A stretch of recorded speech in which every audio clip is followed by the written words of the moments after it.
Hello, I'm Kohsuke. I'm the creator of Jenkins. I've been a part of the Continuous Delivery Foundation from the day one. And today I wanted to talk about the future of testing. So, being the founder of Jenkins, CTO at CloudBees, and co-CEO at Launchable kind of gave me a unique opportunity to see what's going on in the software delivery world.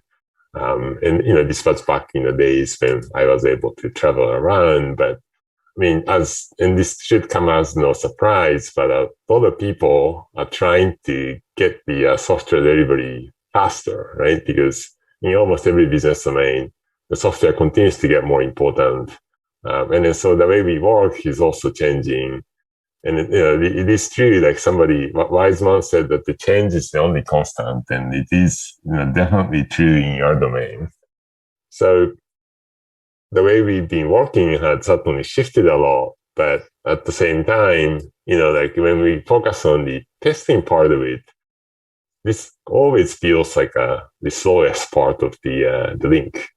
In the Jenkins project that I was more closely involved in, and it's open source, so I can more easily talk about it.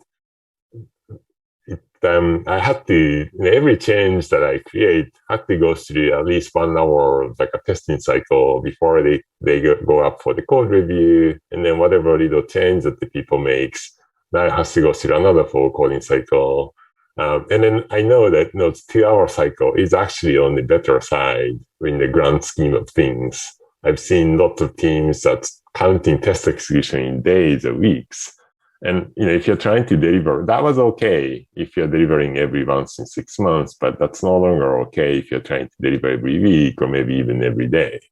So, I guess my point is that the testing can't remain the constant. It also has to change, just like everything else in software delivery. And this can be hard because the quality assurance testing is an age-old profession. So back then it was okay that they move fast and break things. And this is a famous Facebook motto for, I think, at least until like 2014 or something. And I mean, to be fair to them, they didn't mean like breaking software, but more like breaking the status quo or like the conventional wisdom or that sort of things. But all too often, like as a result of us trying to deliver software faster, and then without being able to change the game in the QA, what often happens is like we just make the user guinea pigs and they make them a part of the testing. And that's just not an option anymore, as again, the software, the domain that the software operates on spread, farther and farther.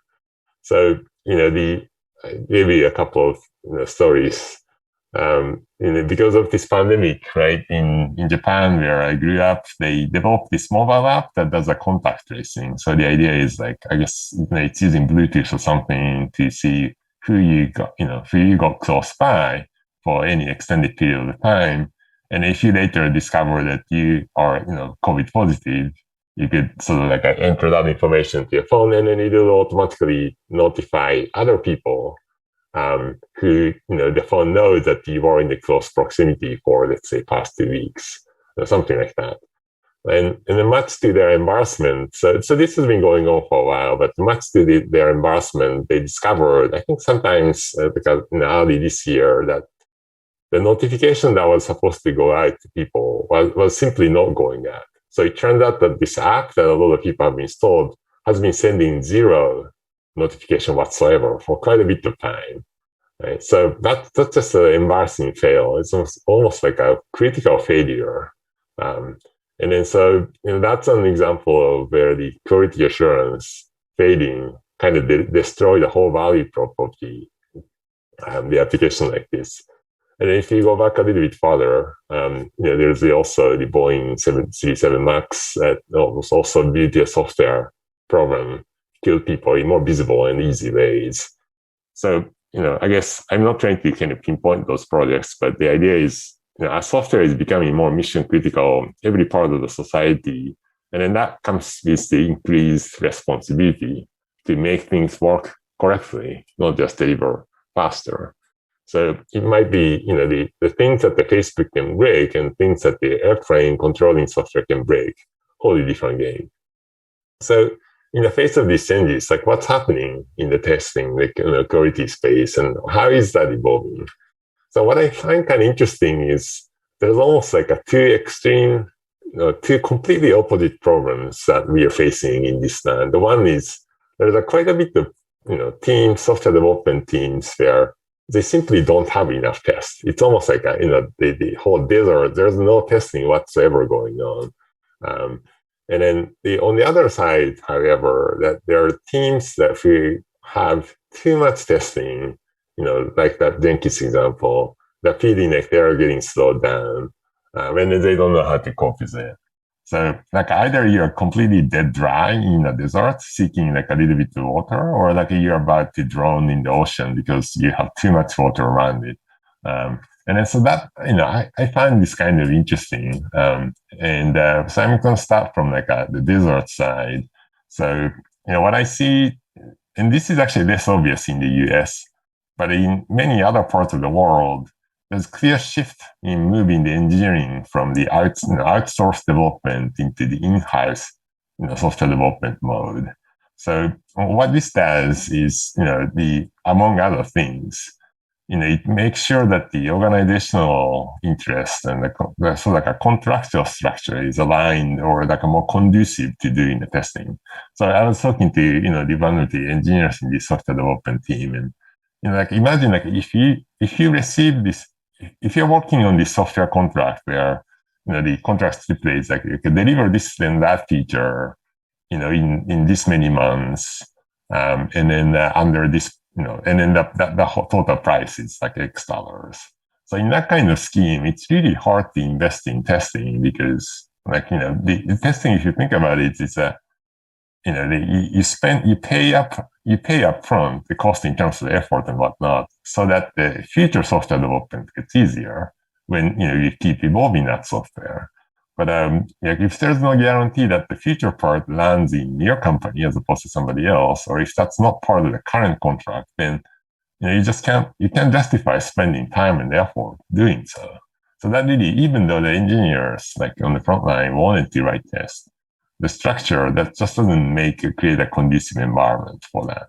So I think, when the development shifting in-house, then that's a sign that the organization is hunkering down for a marathon. They're seeing software development not as like a one-time thing and be done with, but it's ongoing effort.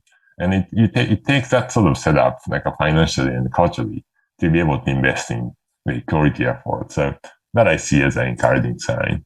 And that's certainly happening in a lot of different parts of the world. Another thing that's happening is testability is being baked farther and farther into the software design itself. And this has been going on for a while also. Okay, I still remember back when the unit test became a thing that the developers do, the thing, not only people started writing the unit tests, but they actually changed the way they designed the software for the test with the testability in mind. So you hear, people commenting things like, okay, this design of this part of the system is not great because it's not testable. Some of the design pattern are discouraged because of that and stuff like that. So I see more of this happening, because in some sense, I think the testing is hard. So I've seen, I think the Airbnb's engineering team has posted like a long series of blogs about how they change the way they develop the Android app, for which, for them that this is a pretty critical user interaction surface. So that it got this like a testability code baked in, so you can launch this app in the right activity with all the, the data pre-staged. So instead of talking to the actual backend, so you can remove this like a source of flakiness from different parts of the mobile app. So that's a great example of like a testability being baked into the design. And then more and more of this is happening. And in some sense, I think when we talk about it, DevOps, or like trying to create this horizontal team that cuts across this functionality, that's what they are trying to enable, right? Like you want to change the way the engineers write the code with testability in mind. And then so that's another key reasons, I think, another key change that's happening, and I expect more of that to happen in the future, right? And then, of course, there's always a push for more automated testing, and automating testing has always been hard. It's still hard, and it's going to be still more effort coming down the road. Um, and so no end in sight here. So, one of the things I see a lot nowadays is, no code, less code, test scripting. It's almost, I think of this as like a Selenium IDE 2.0 or something like that. So, you don't have to write, well, let's see, you can take less capable people. You can democratize testing. Maybe that's a better way to put it. Right. So instead of writing this hardcore code to write the tests, you can do this in less complicated ways. That opens up a lot more people to participate in writing tests. And that's great. But, and those are like, these things are happening in a very common platforms like a mobile and the web. But, again, as a domain of software expands, there's a lot of spaces in which just automating is pretty darn hard. I was talking to, a team that's creating video games. I imagine testing video games, right? Like those are like, what you get is in the graphics on the screen. How do you test that? Automating that is like a challenge of its own. And not to mention all the, setup and tear down that's necessary. Like some of you I know maintain a device form that you can use for testing. Doing the proper parallelization still often involves people wiring things up in-house. So there's a lot of still challenges around automating tests and then run it at scale. And that, I think, work is also going to continue. Now, sort of another like evolution of testing is in some sense like somewhat paradoxically trying to reduce the domain of the testing. So back then, like when the software only got shipped every once in 6 months or something, the software, like a testing was almost like a gate. You either pass, like, you prepare yourself up, like, you whip up the software in good shape and you hope that you do pass this test, the gate. And if the gate gives you the green light, then you're good to go and then ship. But in the world of continuous security, like we are moving more and more into like creating defense in depth. So not only there's one gate, but there's like a tons of them, each small. And then they collectively create this like optimal risk profile is how I think about this. So for example, like in production, like, so the thinking behind this, like, the old gate mentality is, if you pass a gate, then, all the bets off, like a good luck, like it better function. And if not, oops. But in the world of this, like a defense in depth, then you kind of accept that even in production, there's always a risk that things might break and blow up. And then so instead of just trying to prevent that, you also try to mitigate those risks in productions. So there's a lot of like increased practices here, the modern practices here emerging, like feature flags and circuit breakers and, the production traffic replays and A/B testing and more sophisticated rollout. And I mean, you name it. So all these practices designed to start with the assumption that, sometimes despite your all, good efforts, like bad things will creep into all the way to the right. So how can you find that quickly? How can you minimize the damage? How can you roll back and move forward quickly? That sort of thinking. So that's definitely an important part of the overall quality effort. And I very much consider that to be like the expansion of the QA. And testing is also like moving. So that's another way to look at that is like those are testing shifted to the right, sometimes all the way to the right in production. But there's also testing is also moving to the left. And there's this idea that, finding the right place of the testing across this delivery phase and then moving them around is becoming more important so that collectively the delivery pipeline behaves optimally. So that's a kind of world where like people who have too many tests are like, facing and like tackling nowadays. And that's what I see like part of the future of the testing. So I call that the data-driven DevOps. In other words, like if you have enough testing and that you're drowning in the sea of automation, then it's kind of like you have this fire hose of information coming at you. Like let's say, just think about the test results or like a production monitoring results, and then you're supposed to make sense out of those, and like use that to your advantage. Now, early in the days when testing wasn't run all that frequently, this making sense out of what comes out of tests are actually generally taken as a labor-intensive process. And I remember the first time I started working in the Silicon Valley, there are dedicated QA engineer who's one of the responsibility among other things was to look at the test results and then so look at what hired and what failed, and then bring those failures back to the right team in the right person who and then take on the fixing. So back then, every test result, which again happening maybe every night, was looked at pretty carefully and thoroughly.